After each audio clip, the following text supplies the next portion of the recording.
Trophex. Honor the hunt. Own the memory. Laksa. Nou, vertel. Hello, Almayne. Hello. Is that the right word, Almayne? So it's Almayne. Almayne. It comes from El Alamein in North Africa. Okay. The great Second World War, the greatest or biggest tank battle up there. My great-grandfather was killed in the Battle of El Alamein. And in remembrance of him, I was named Almayne, Almayne. So is your name, not your surname? No, Almayne, and my surname is Hughes. So Hughes, yes. My surname is Steenkamp, and you get the Steenkamps. They ran away from the Slag of Bloedrivier. I don't think my family was very involved in the Slag of Bloedrivier, but no. The reason why I got to you is when I saw the videos of you with that double. Yes, sir. Even I had to open his handclicker account for him, and he gave me his password. I think I'm not allowed to say that. No, hopefully not. No. I don't think that's a great idea at the moment. But I was very surprised to hear that's his password. Okay. So what is it, the 470? What's the one that you like the most? So about 11 or 12 years ago, I decided, okay, it's time. I've saved up money. I'm going to buy my double. You know, like every professional hunter in our industry would love to have the classic double over the shoulder and the whole thing, all the books we read. And I went to Safari and Outdoor, and I got measured up there by a gentleman called Jerome, and we discussed it, and we looked at Heims, and we looked at Vernicarons, and all these things, massive amount of monies. But and he said to me, "You're a guide. Go with Merkel." So I went with Merkel. It's a good gun, and I've never had any issues with my Merkel. And we then got to the point of caliper. And just true to me, some people that do know me and stuff, I like to be a little bit different than the rest. I went to 470, but obviously doing my research regarding it. And it's the 470, I think, is absolutely more than enough gun to do anything and everything. Now, ammo availability, we also do reloading quite a lot of it, you know, because of ammo pricing in South Africa can get very expensive. So that had a big play in what we also decided to do. So reloading and all those stuff, you're looking at grain weights, how much powder does each round take, and I ended up going with the 470, and that 10 plus years later, I can't say anything bad about it. I've shot majority of the big five with it, or guided and hunted and backed up with it, and it's absolutely the best all round around. So you remember that video I sent you of I don't think he would like it if I... Oh, yes. He pulled the front trigger and it went poof, and the whole thing kicked out. I remember the moment I showed you that, you said, well, I start with the front trigger. Yes, I hunt with the front trigger, So I don't want to say raised with shotguns, but I had more to do with shotguns than anything else in a younger age. And my dad being English and from Wales, we did a fair bit of bird hunting. So I have a side-by-side shotgun that we use for ground birds. So when I got measured, and the lovely guy Jerome that measured me, we discussed it and had all these different conversations. We decided to have it exactly cut to the length and OTP and everything to my original shotgun that I grew up shooting with. So that had a big play. And I went, I believe you have to do something 70 times to make a permanent Nero link, right? So do something 10 times a day for 7 days, then you'll have a permanent, like shifting your car, or you know, getting home and hanging your keys. You don't even have to look. You can just hook it on. It's right there. So I believe in that. So now I got to it and say, okay, 70 rounds in a week of 470 Nitro Express sounds a little bit rough and expensive, to be honest. So I opted to use my shotgun, and I put 1 ounce slugs in it, significantly cheaper than 470 Nitro rounds. And I went and I did that whole routine, and it just became my routine every day for that 7 days after in the day. Went and shot 10s, 12 gauge shotgun slugs. Still was sore, but after that I was 100% confident to use the phone. The gun stays, the gun stays in my hand. I think I have sent you some videos where I intentionally pull both triggers as a bit of a party trick, you know, I learned how to handle the gun properly. So I'm a big, I don't want to say a believer, but I believe strongly. You can't get a new rifle. And this is a problem with young kids or new PHs, let me put it that way. They finally get their big guns, 470 or 458 lots or all these big 500 Jeffries and stuff like that. Ammo is so expensive, they can't really go and practice with this firearm, right? Let's be honest, they don't have thousands of dollars in the bank account to go and spend on a weekend to go shoot 10 rounds or 50 rounds or whatever the case might be. So the problem is you have this wonderful gun, and yes, it has all the kinetic energy, and we can go talk weeks about which one nitpicking, which one 500, 470, all these things. But if you can't use it, if you can't handle it, what's the point of having it? Yeah. You know, so I made that decision to, you know, rather be proficient with the firearm before I decided to actually go and guide with it. So I had the gun for a couple of months before I actually said, okay, I'm going to take this on this whatever hunt we went on. I can't remember, but I think my first hunt with that was a buffalo hunt, and I ended up having to shoot. And luckily I could doop, and the gun was there. The internet is full of buffalo charges. Yeah, well, I don't think you only see the charges. You know, out of 10 buffalo hunts, maybe one has the opportunity to go south to get charged. I've had some where, I don't know how graphic we can talk on this, but I had a client shoot a buffalo straight in the nutsacks. Like straight. It's unbelievable how it happened, but he shot him straight through the nuts with the 375. And about 4 or 5 miles later, in the thickest bushveld, Jess, as some people will call it, this buffalo stood up from me to you. And I had to, that natural instinct, because I had that muscle memory, because I had that narrow link, my tracker literally went down and he just pointed. And as he pointed, the buffalo stood up within 4 paces of him. And that muscle memory was there that I could just pick up and shoot it and stop the danger. So that's a big part of having availability, and you have to think about it. You know, if I'm going to take up this gun and you have 3 seconds to shoot, 4 seconds to shoot, am I proficient with it? Can I really stop that danger? Sorry, I'm ranting a little bit. No, that's very cool. I've spoken to a guy, I don't even know him. His name is Gili. Gili. Quite a... I used to hunt a lot of lions. Okay. And he said to me, he hunted with, he PAs on all these hunting trips. Yes, sir. And they've hunted like, I think it was around 20 something, 23, 24, I don't know, I can't remember. None of those lions ever charged. Yeah. None of them. Yes, sir. And they got so used to it, not charging. And then the next one, he explained the whole story. It ended up coming.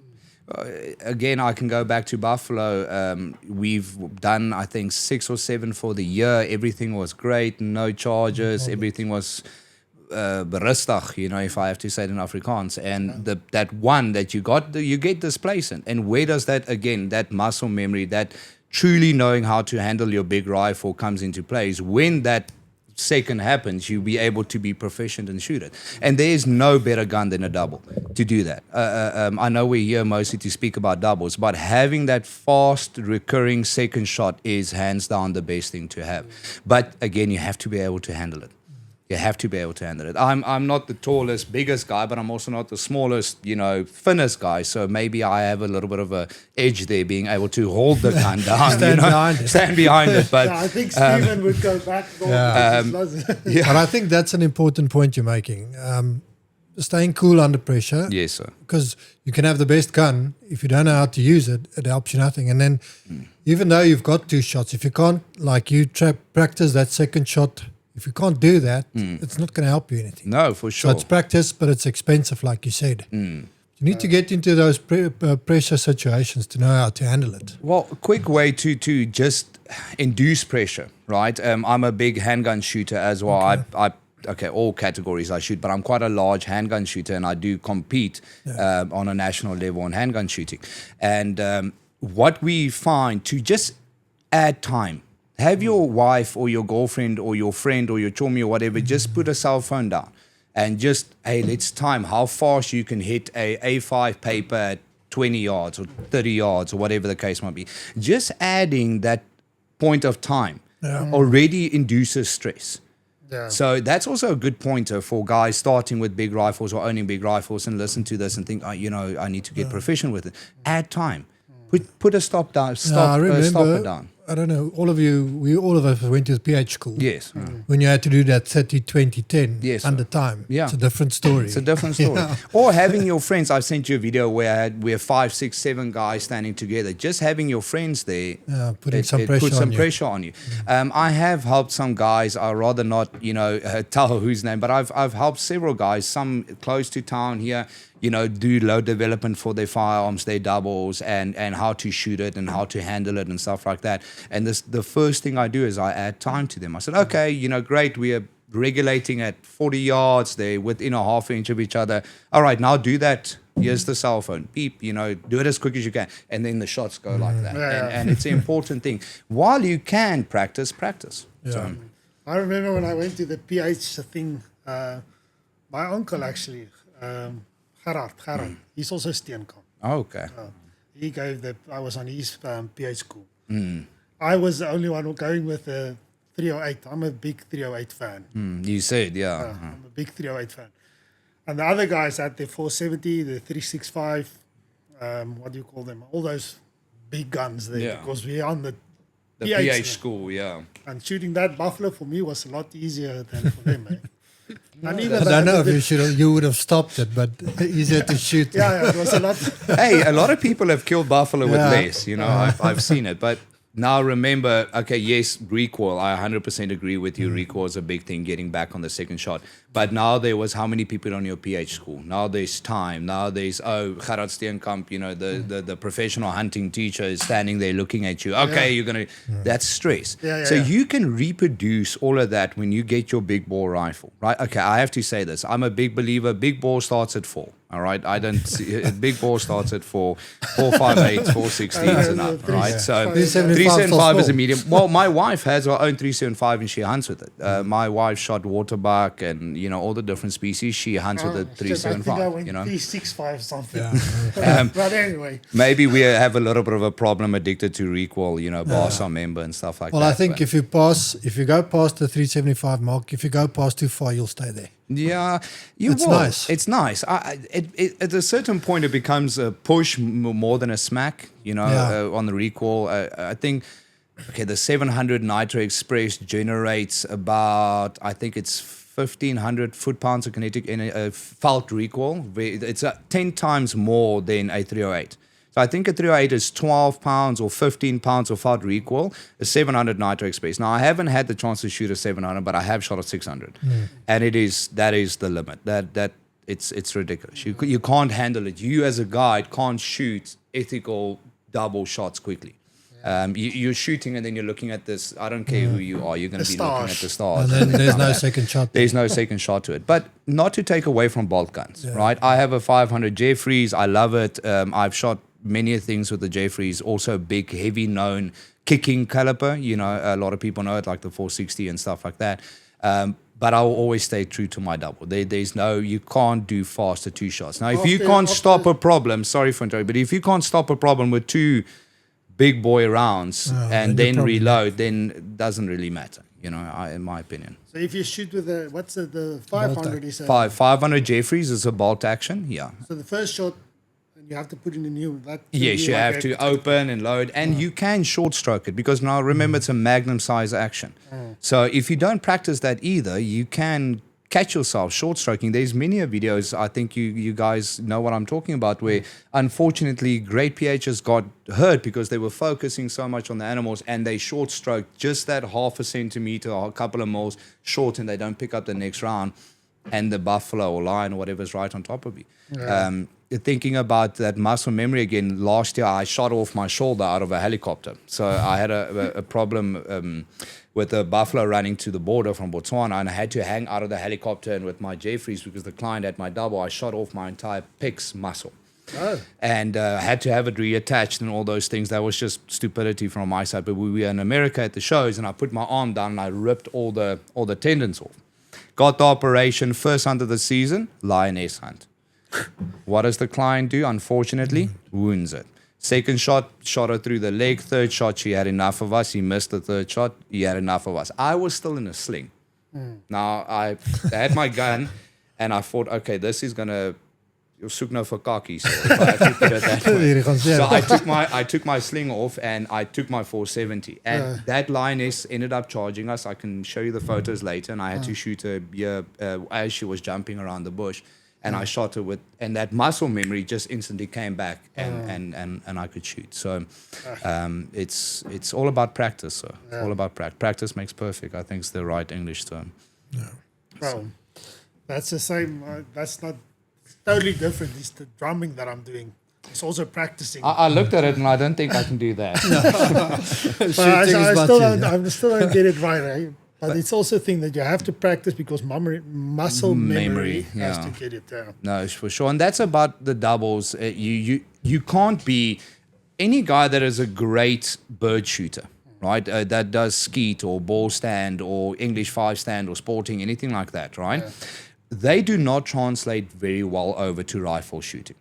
Okay, but double is the same. You can be raised with your dad's 4.58 and you've hunted it, and finally you decide, okay, I'm going to spend upwards of $15,000 and buy a double, or you get gifted a gun. I've been gifted a gun. It does happen very often. It's difficult to get the stuff here, but it does happen. You get that gun and you think you're going to be proficient going from a bolt to a double gun. You have a major learning curve ahead of you. So a lot of purists would hate me for doing this, but I put a aim point H1 red dot sight straight on my double. When I had it commissioned, I said, listen, I'm going to put a red dot on it. And everyone hated me for it. I'm not going to say names, but they're like, you spoiled the lines of the gun and how does this? Everyone that gave me shit about it now also have red dots on their guns. It just makes a big difference with that quick snap shooting. But it does help. But you can't think you're going to pick up a double, 470, 375, or any of the thing, and you're going to pull the front trigger just as normal. Also, I don't know if you guys know this, but the trigger pull, the trigger weight is significantly heavier in doubles, in heavier guns. It's not your normal 308. It's a heavier. You have that. You pick up the gun and you pick. I'm going to shoot there. You're going to go doop, and you have to push it to let it go off. And the problem is a lot of people actually end up, as we were taught, putting the triggers right at the tip of their finger, not the tip, but that first 1/3 of their fingers, and the recoil makes you slip and you hit the second trigger. That's why they say, always shoot back trigger. I was raised a bit differently. I trained myself a little bit differently. I approached the situation a little bit differently. And hopefully this helps someone that does do the same. And I ended up shooting the front trigger still. And I've never had a problem. I shot a double, that's probably 20 years ago, 470. I shot a 470, but I had a good friend that hunted with me a lot with doubles. He's got a few. And the one that stood out for me was the 400, 450 Nitro. Yes, that's a fantastic. A smaller kind of double, handles very nice, and it doesn't have that big recoil, but he's proficient with his doubles, so he can put 2 shots like bang, bang, and it's done. It's all about proficiency. It's still a big gun. It's a 4. Big ball starts at 4. You make a hole in it. So I think the 450s, the 416, 500s, all these different ones are great calipers. The 500, Pete Fick, I don't know if you guys know him. He's in Bubi Valley Conservancy in Zimbabwe a lot. I had the privilege to hunt 2 buffalo with him. And he has shot, I think it's close to over 1,000. This man is a walking legend. He has a book out. And I had the privilege to spend 10 days with him in camp, and we had a great time, and we were talking about doubles and shootings, and he has an old Wesley Richards 470 Nitro Express. And I always ask him, I said, yeah, Pete, what about, the 577s and the 600s and stuff? And he said, it's not necessary. I think that 470, 500 mark is more than enough to put anything down on this earth. And he said proficiency. He told me straight up, he said proficiency. I've shot warthogs to steenbok to elephant, with my double.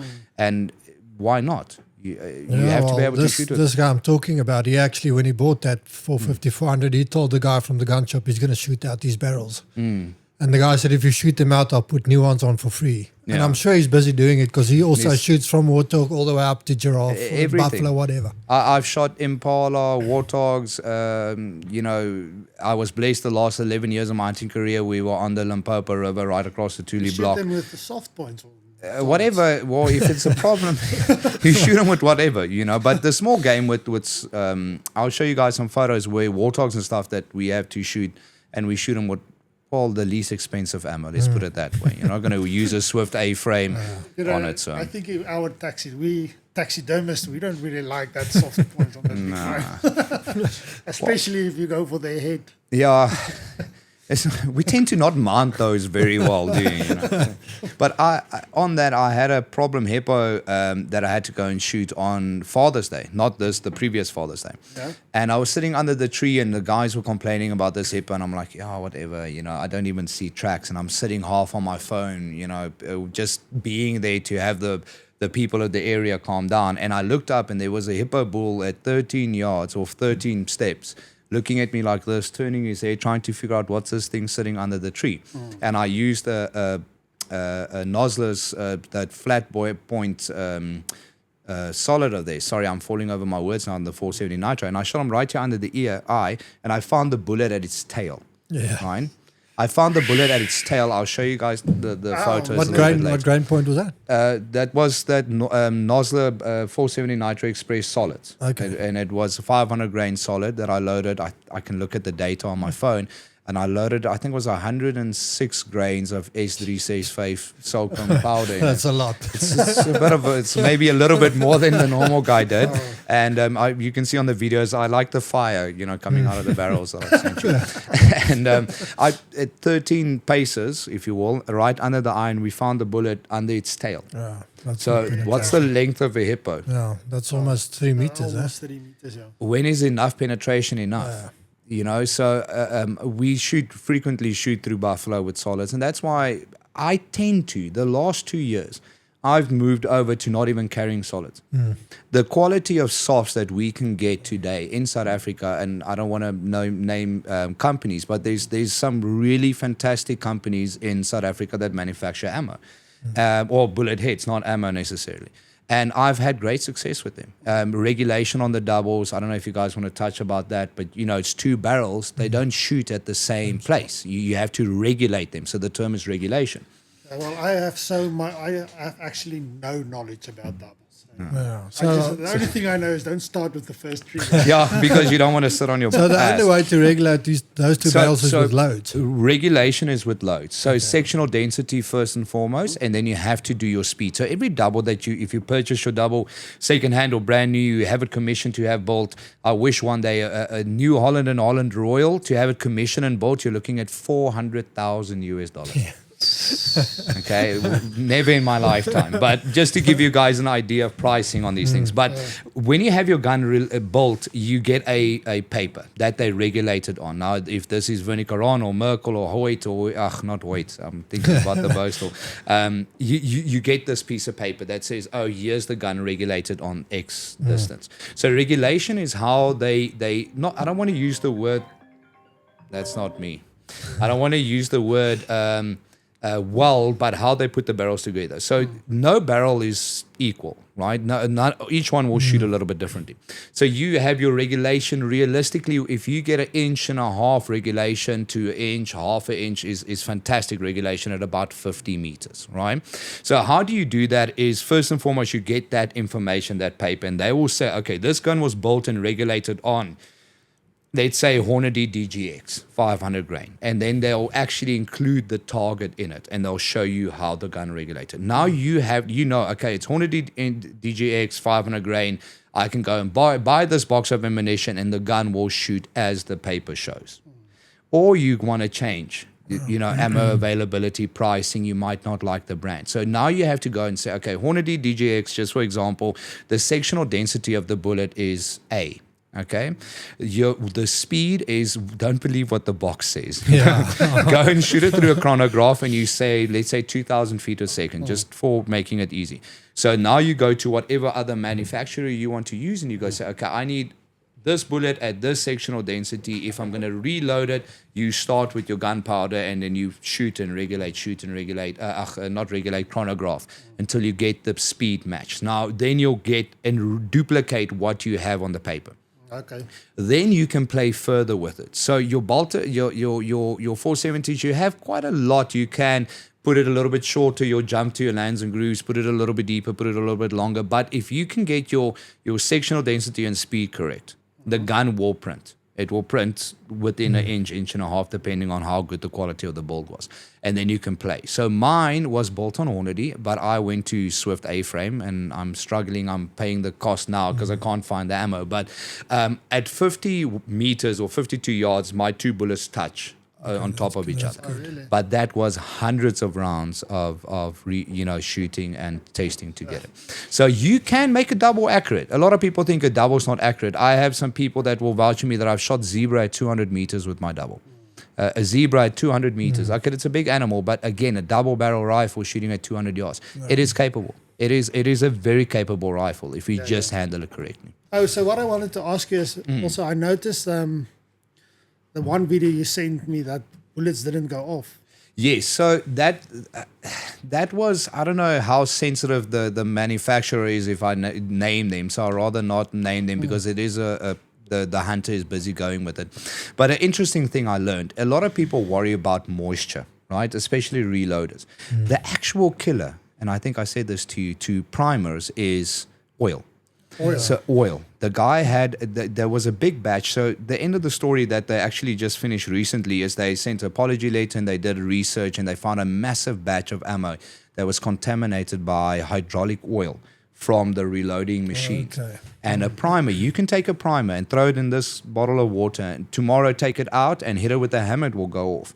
But drop a little bit of oil on it, it completely contaminates the compound, and it didn't go off. So that was quite hair-raising, the hunt. Luckily, he had softs in as we have our clients shoot first soft, and his last bullet was a solid. And I stopped the buffalo. He short-stroked, his 416 Weatherby, and he short-stroked, and I said, "Sir, reload," and he short-stroked, and it went click, and at that moment, that is the loudest click you'll ever hear. If a gun goes off on a wounded Nothing buffalo. happened. And I had to intervene, and I stopped it with my 470 Nitro. And he, okay, great, no worries, client's happy. And our tracker said, you do you mind if he can shoot the gun? And I said, of course. I love my tracker. He's been with me for 11 years.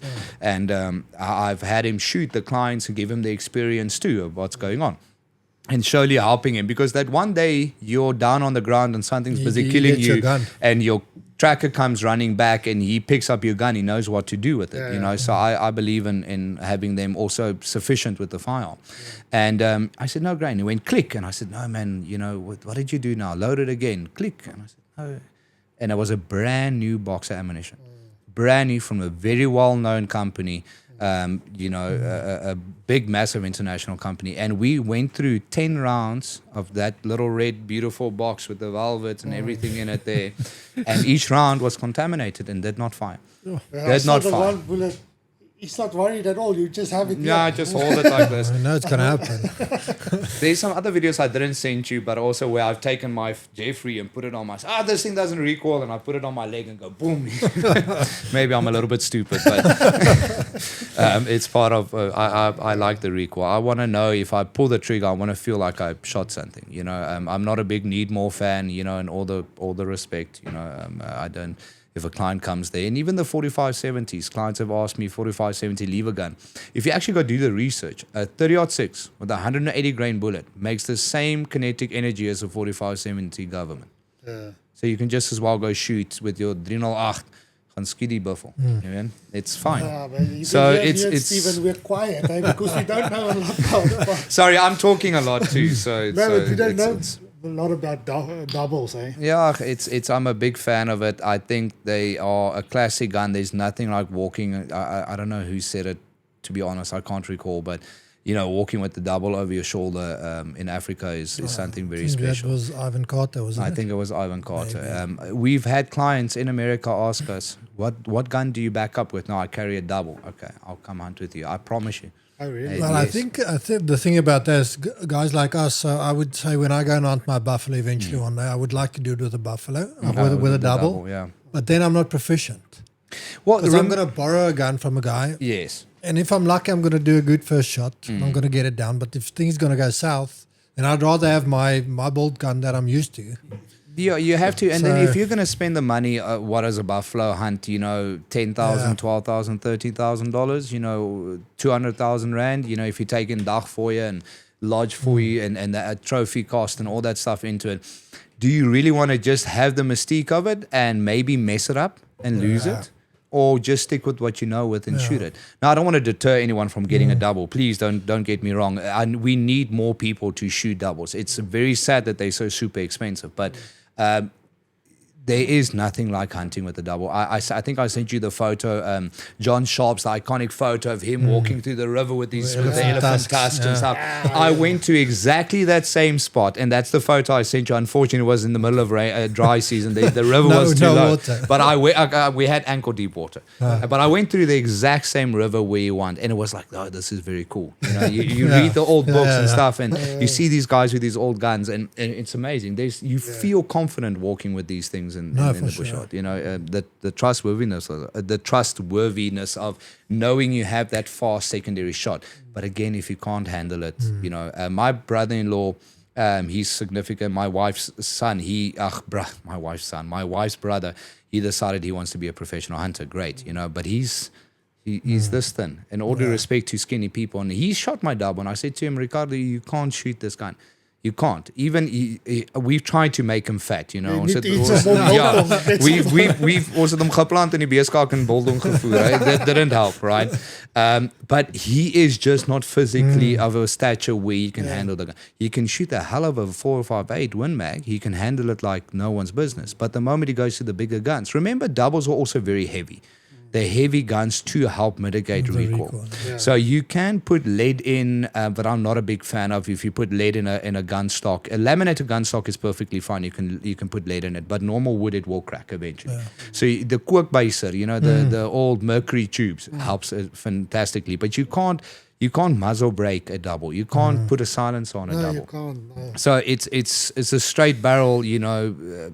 50 cal if you go to the 500s. It is what it is. So you have to be realistic with yourself. Are you going to be capable of handling this gun and handling the recoil? Yes, there are certain things you can do, like I mentioned, to damper it.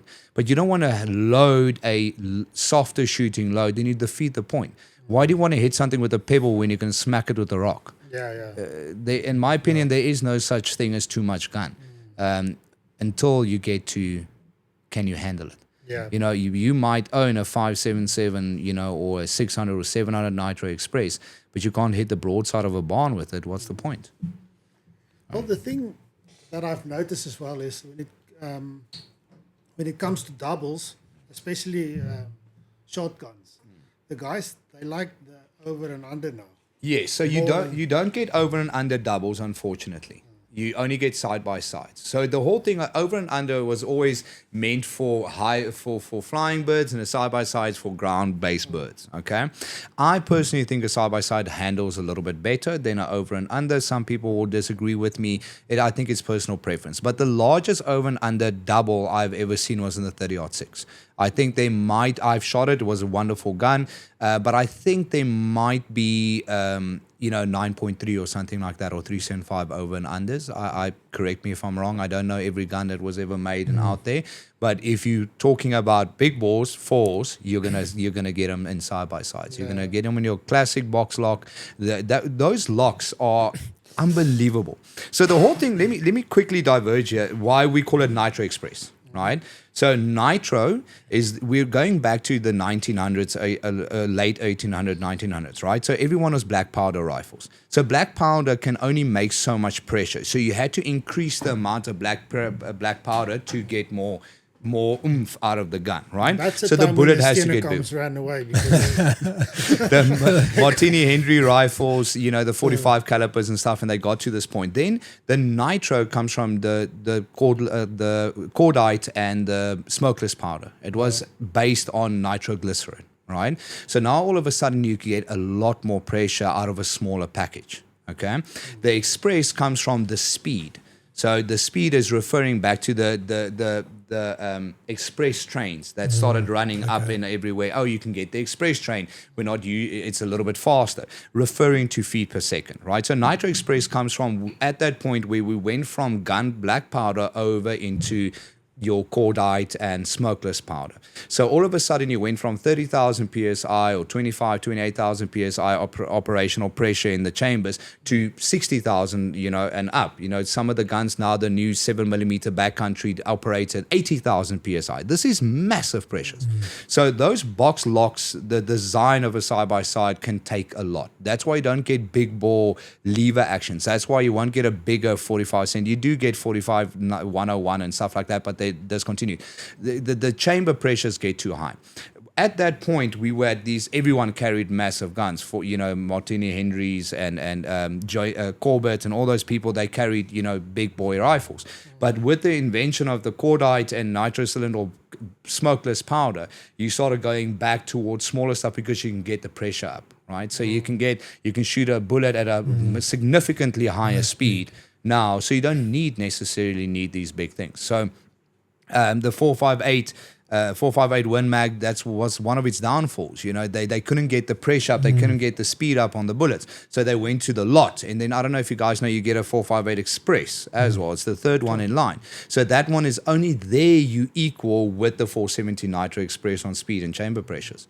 So, but you have to go up a lot. So it's a very interesting topic. We can talk about it for hours and hours on it. But doubles is side by side.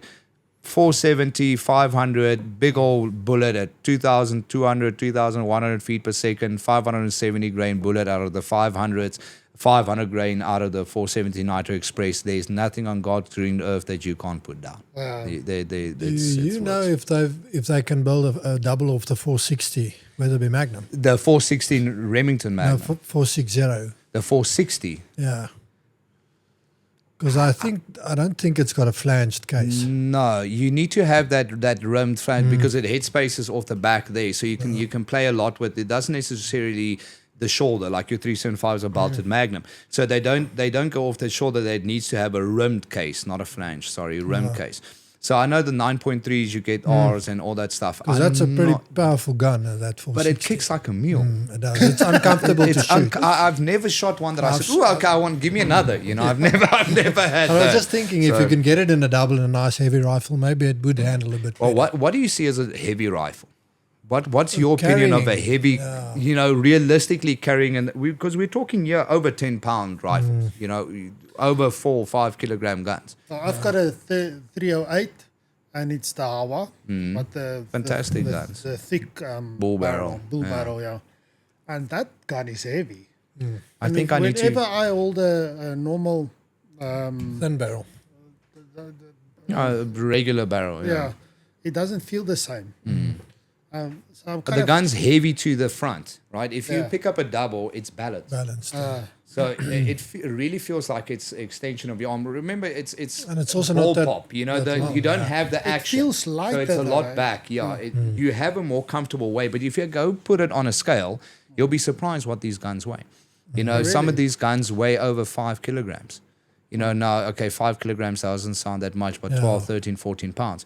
Go take a 5 kilogram dumbbell and go walk with it for 10 kilometers. It gets uncomfortable very quickly. For sure. But if you go too light, now here's the scary thing. My 500 Jeffries I mentioned earlier when I got it, was lighter than my 30-06.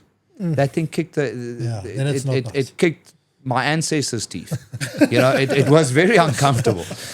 So I put in lead in it, and now it's a lovely gun to shoot for me. If one day you guys are more than welcome to come and I'll let you shoot some big guns, and you can shoot it, and it's like, oh my goodness, this thing rattles you, but you get to a point where it's comfortable. Yeah. So you want to go? Yeah, for sure. No, we'll organize it. It's expensive, but it's always nice to shoot the big guns. Yeah, it's always fun. Steven is the bow guy. He's not.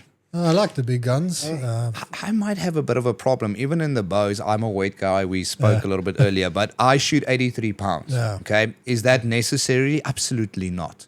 It's not necessary to shoot. I shoot 83 pounds. Yeah. Seppi at Magnum set my bow and he turned it and got everything ready and stuff. Make sure when you pull it, you don't have a fart. No. Also, that's why we always wear brown pants. Any professional hunter wears brown pants. And anyone that says he's not scared of it, they prot cock. We all get a fright. But that might be something about me. I just like the heavier, bigger things. You know, there's the, but it's not for everyone. But double rifles is. I actually had two clients last year that specifically asked, "Listen, can I use your double?"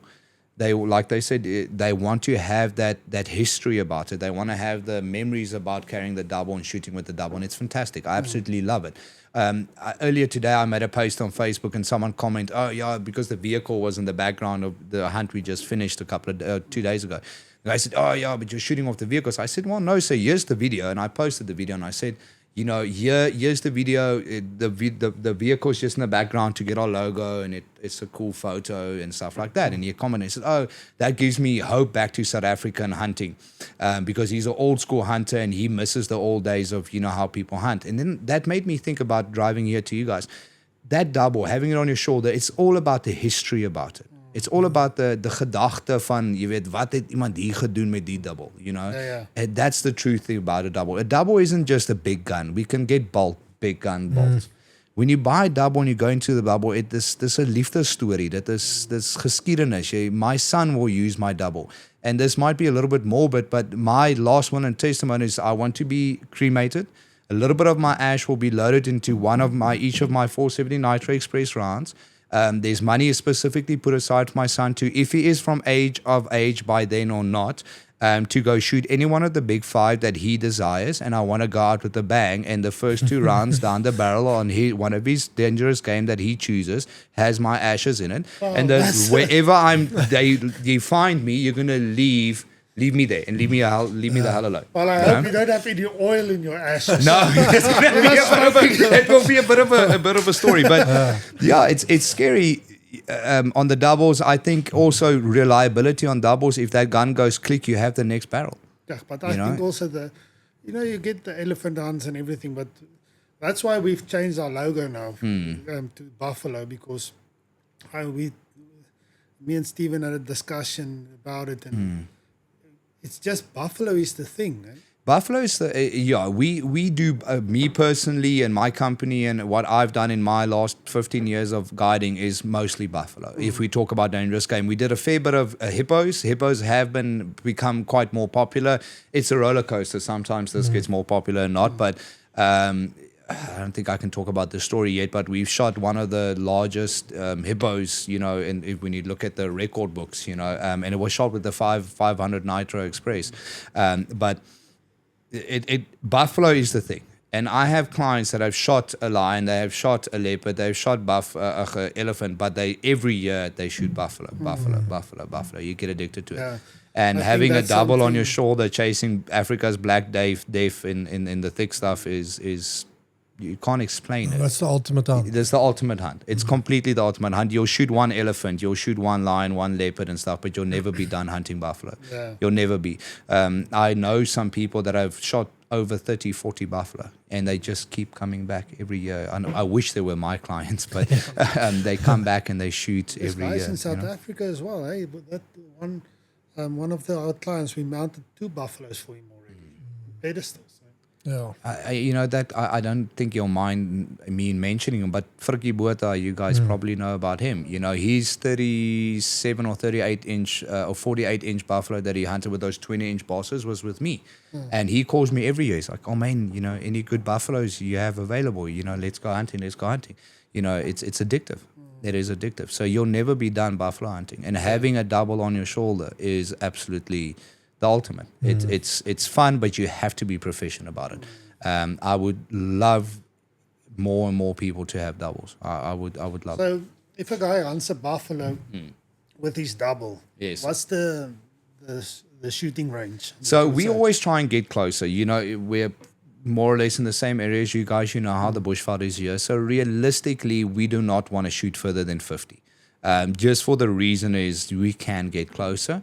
But average distance, you'll look between 40 and 25. And on my situations, my distances, doubles are more than capable of shooting over 100 yards.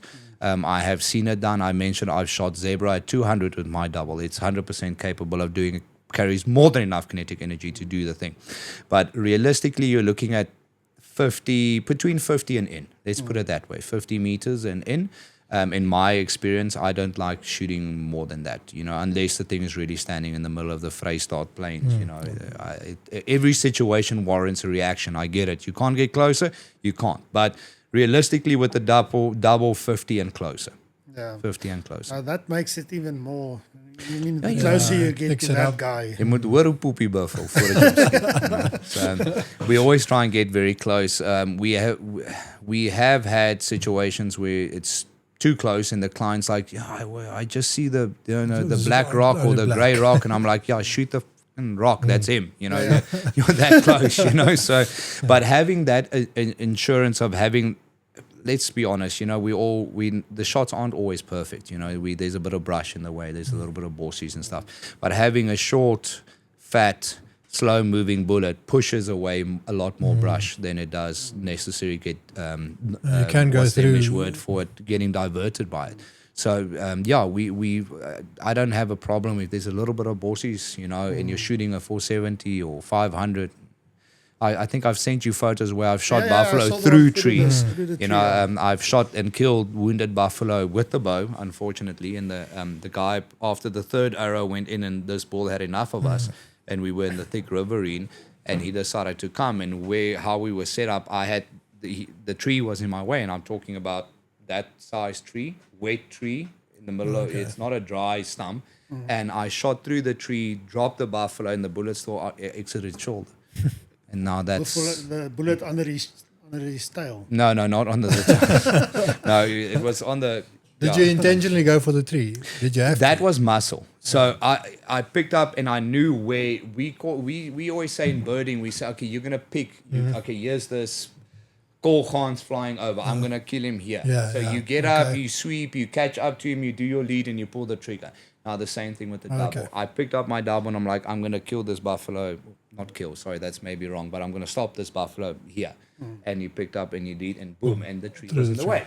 So if I had to do that with the 375, no bueno, that wouldn't have worked. But because I carry enough gun, I went through the tree and killed the buffalo on the other side. So can you do that with the bolt gun? Yes, but operating a bolt gun in thicket versus having that doof, it's you can't beat it. Yes, when you go to let's do a string of 5 rounds, a bolt gun might beat a double shooting 5 quick shots. That just makes. But I think with the double, having it up, so you've always got the rifle on the animal. You're not. Yes, you don't. It down. So I don't like this training, and I did my PH 15 years ago, and I see this advanced level handling because I also did my Vugaza 1, 2, and field guide and this and all those things. And, they sent us on this advanced rifle handling course and, get down on your one knee, reload. There's no time for that. You're shooting at a blur. A Cape Buffalo, 2,000 pounds, 800, 900 kilogram animal, you will be surprised how fast those things can move. It is ridiculous. And if you're not proficient and you didn't train for it and you don't do, I don't want to say the apprentice, but unfortunately in today, and I'm not bashing any school or anything like that, I've met guys, I got my professional hunter in January, September, I'm a dangerous game PH. I'm like, that doesn't really compute, like now I have to send you on, how many buffaloes have you got it? No, it's my second whim, it's not, I'm not being disrespectful to anyone, please, I'm not pro anything like that, but I'm just saying it's, how proficient are you really? Have you really been charged? Have you ever been charged by a buffalo? Have you ever been charged by a blue wildebeest? Have you, it happens unbelievably quick. And having that assurance from going boom, boom, and the only thing you move is your fingers, you can't beat it. A double is the ultimate backup gun. And I might get a bit of flack saying this, but you can't beat a double on backup. How quickly do you put new bullets in? Quite quick. It also depends how much of this is happening, So I had a leather, I've gone through a couple of different alterations of culling belts. To only 2 with a gap, 2 in a gap, or they're having them straight, having them curled. And I currently, the last 8 years, have them curled slightly towards. So I always have it on my left. So I'm right-handed, you break the neck. I'm a very big keen for ejectors. Some people don't do. I want them to go doo-doo. They must hit the tracker's forehead behind them. And then I want to have this arm so I can, the moment that happens, I can start translating. This is the hand that you actually handle the gun with. I have it under my arm. I can see where the buffalo is coming from. Then I have pull to drop him in with close, that and I reload with my left hand. Yes, Oh, sir. really? A lot I of thought people so. want to break it, then And load use, here, and then get up and shoot. So I use my right hand. And shotgunning also, you learn to shoot with your index finger. So you point to shoot. So I'll break and then have my thumb on the side. Then I can just point at the gun and it's already in line. Sorry if I'm pointing it's too fine. much here, but it's already in line. So I break and then hold this hand, my shooting hand or trigger hand on the gun, grab the two, throw down the throat, and the moment I can close it, I'm already on my upward stroke. Yeah. Can close it, and then I have my thumb and I point. You So don't- it doesn't matter how fast something runs or go watch a whatever race or something, just point at it, you're immediately on it. So and I use my thumb to point. And then the moment my thumb is there, the red dot is there. The red dot I put between the two. So I use a certain MRA dot, so I know at 50 it's spot on, at the top it's this, at the bottom it's that. You know, I can't say because it's not going to be the same for everyone, but being proficient and learning your double, you can pick it up and shoot very quickly. Not on Leopard. Leopard shotgun, brother. Shotgun with buckshot. Too fast. But everything else, a double is great. Well, There that's are an some great... interesting Yes, point excuse you're me, making sorry. there. I read a book the other day, and the guy said, everyone, when they wound a leopard, they go to a shotgun. And then there's a guy that's been carrying his 375 whatever gun for the whole year. He's carrying that gun and he's sufficient with that gun. Now there's a wounded leopard and he goes to a gun he doesn't know. And then he goes after a wounded leopard with a gun he's not sufficient with. So that guy said, it's better to stay with a gun you know, like you with your double. Yeah. But I understand the point of a leopard coming at you at speed, and I'd rather have that shotgun. you know, shotgun, 9 rounds of buckshot. Yeah. But there were all guys The saying AAA. that you have to have a pistol or rolly. That's also good for It is when the thing's on top of you. Yeah. You know, we know some people that, you know, I think I don't want to mention names, but we both know them that have shot lions and stuff off of them with handguns. You know, it's not my story to tell, so I'm not going to repeat it. But I think you must carry a handgun. It is it's that last ditch resort. You know, I'd rather have 20 rounds of FMJ in me and that buffalo is pushing me into the ground, or that lion or leopard, whatever, and I can. Then you have nothing. It's interesting when we hunt lions. We always carry hollow points. A lion has very thin skin and a very sensitive nervous skin. You guys are taxidermists, you know hurt him, how yes. that smack is what kills them. But you know, a hollow point on a buffalo. Not the same No, effect. it's not the same effect. So, yeah, I have good friends that carry 10 mils and stuff like that as last reflex. You know how many buffaloes we receive? Actually, we'll show you now when we go there. You can see us. Yeah, the just few a holes hole. in the head. Yeah, It's just a hole. There's no yeah. cracking of the skull. It's just a solid hole going. yeah. No, that's obviously a solid. Yeah, but yeah. yeah, no, it's Doesn't- fantastic. It doesn't break the skull or anything. It just makes a nice. Well, hole. I think about the scracking, I'm not a doctor, but correct me if I'm wrong, and you might know more about this, but you have that hydrobolic shock, right? So when that bullet goes in, blood pressure, everything, imagine now you're running and operating at 2 bar, jy weet jou liggaam, and now that bullet goes through and that expansion of that gases and the shock in it, everything goes up. There must be something that also pushes on that skull and makes cracks and break it. I might be wrong.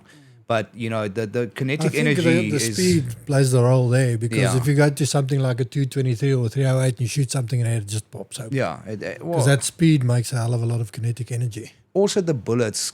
I think the bullet has to, and there's certain companies that I'm not a big fan of because of that reason. You know, I've shot with my double on a gemsbok. You know, gemsbok can be a donor. You know, I've had a gemsbok charge me, and I pick up and the thick stuff. The client wounded it, and I know there's buffalo in there, so I'm gonna walk with the big stick. And I walked in there, and this gemsbok jumped up. It was a very, very thick swart hakbosse, and you know where they always end up going. And this gemsbok saw me. Instead of running, he felt cornered. He came at me, and I With the shot this horns down gemsbok. in the ground. I or not? shot that gemsbok. He stood up and he started running at me. And as he went down, I shot for the chest. I have 2 rounds. So we always try and say, okay, depending, I don't want to sound like a groot prater, but depending how far the buffalo is, you take your first shot, you do try and hit the heart, right? Shoot him in the heart, shoot him through the lungs, double lung, he's gonna die, right? But a big buffalo has enough blood mass and everything to, even if you blow the heart, Kill you first. you can still kill you. Then you keep your second shot for that oordonor here, right? No, So that's how we do it. I do it. So the gemsbok was coming and I boom, shoot him in the chest and I'm like, okay, but I just put a 500 grain bullet through your chest. Jy moet nou doodgaan. Jy weet, why are you still coming to kill me? I think the first shot, if you go for the head of the buffalo, it's also going to be in the nose. Yes, it depends on it. How up it is and stuff. Now, because that's when the heart is open. Because the moment it's getting closer to you, he does drop his, but the head does bob a little bit. I had a client late last year, November last year, shoot with my 470 Nitro, my load, Swift A-frame bullets at 35 yards in Hoedspruit. He shot a Cape Buffalo and he was running away through the herd and I started bellowing to pull him back. And he came back and he was walking like this, who's calling here, get away from my girls. And I said to the client, shoot him straight in the chest. Now, we've hunted 11 different trophies before we got to the buffalo. So this guy, I knew he was proficient shooting, He's doing really well. We probably shot 10 rounds on the range. He was printing nicely. Everything was good. And the excitement, he shot that buffalo straight here in the teeth, right? With a soft point now, but he shot him straight in the teeth. We tracked that bull 6-7 miles later. We shot and killed the bull, right? Shot and killed that bull. And immediately I went to look where the flip was the first shot. He shot him in the mouth. That soft only didn't reach the spine. And we're talking about this. Now, previously I was talking about a story where I shoot through a bloody tree and kill a buffalo. I think it's all about bullet selection. So, but that gemsbok came and I shot it in the chest and luckily I was able to get out of the way and he went through and he died of the shot in the chest. That bullet went in and did that. The bullet design and it wasn't properly bonded and stuff like that. It went like this. Oh, really? So, you got to be why skimp on ammo. You can skimp on the gun, you can skimp on the optics, but you can't skimp on the thing that actually kills the animal. Swift A-frame says it the best. The cheapest, most expensive part of your hunt. If you have quality ammunition, it's going to do what you expect of it. And that's where sectional density and the doubles and speed and stuff, again, I can keep you guys busy for the next 2-3 hours if we really want to go into it. If you see our office up there, we've got a whole reloading system. Everything's lying great. Now get a double. I'll help you guys regulate it. We have to set it up all again because I think... Mine's set up. I was loading this weekend. Oh, really? Yeah. No, that's fine. You have to, if you look at reloading for a nitro, if you already have the brass and you only have to buy CCI 250, Magnum primers, let's say an average, a lot of times less, a little bit more, sometimes more, you're looking at about 95 to 100 grains of powder, right, in per round. That's a lot of it's a lot of gunpowder in a hunting round. And then the bullet, if you take local productives, you're looking at around about 195 rand to load that bullet. It's very expensive. But buying it is more expensive. No, it's more expensive. I actually was at the gun store and I wanted to get new brass. And I said, okay, let's buy something. I can use it and then reload the brass. It worked out at 385 rand a round. 380 rand a round. So even if you buy a double and you're saving all your tips for many years and you buy the double, and I don't want to discourage anyone from getting a double. Please, anyone that's listening to this and you can do it, buy a double. It's fantastic. It is the way to go. But you have to work that into your budget. To get sufficient with that gun is, let's say, 50 odd rounds. You're going to have to go and shoot with it. If you look at the math, you can actually go and buy a cheap side-by-side shotgun and a box of slugs. Rather do that. And rather do that, But please don't take your double, get your double. And I know it's this amazing thing. You get your vernicle on and it's a stunning gun and you go on your buffalo hunt or you go to be a guide and you're not proficient with it. Please, gentlemen, there's already someone this year that I won't mention that got hit by buffalo. And I think I have to stop this conservation. Sorry, I'm talking too much. This conversation because my wife's going to kill me if I'm going to tell her now I have to look at one. We have to buy more guns. Buy a double. Well, realistically, doubles now you're going to spend between I'm using double dollars because the rand exchanges so much, but you're looking between 9,000 for 375 double. That is also a great client gun. 375 double, I think, is one of the best things you can get. I want one. I'm in the process of inquiring and actively looking to get one. But if you're looking at a 470 and stuff like that, you're going to spend upwards of 10,000, 180, 170 to 220,000 rand. Then you've But you've got the gun. you got the gun. You have to get everything else still, you know. And the red dot. Again, some people say the red dot, how dare you do it? But I've had situations where that red dot has saved my ass. If I did not have that red dot on, I would have. I think Mark Sullivan said it, in a fight, front sight, right? So when you pick up, when your front beat's on it, pull the trigger. And he's 100% right. But that red dot, dis maar net te lekker, nee. I put a red dot on my 375 and anything that's running. It's next level. My 500 has it on, my 470 has it on, my 9mm has one on, my 375 has one on, you know, everything that can get a red dot, they kry dit op en dit maak 'n verskil. Maar sorry that I ranted a little bit there and went on and on and on. But get a double.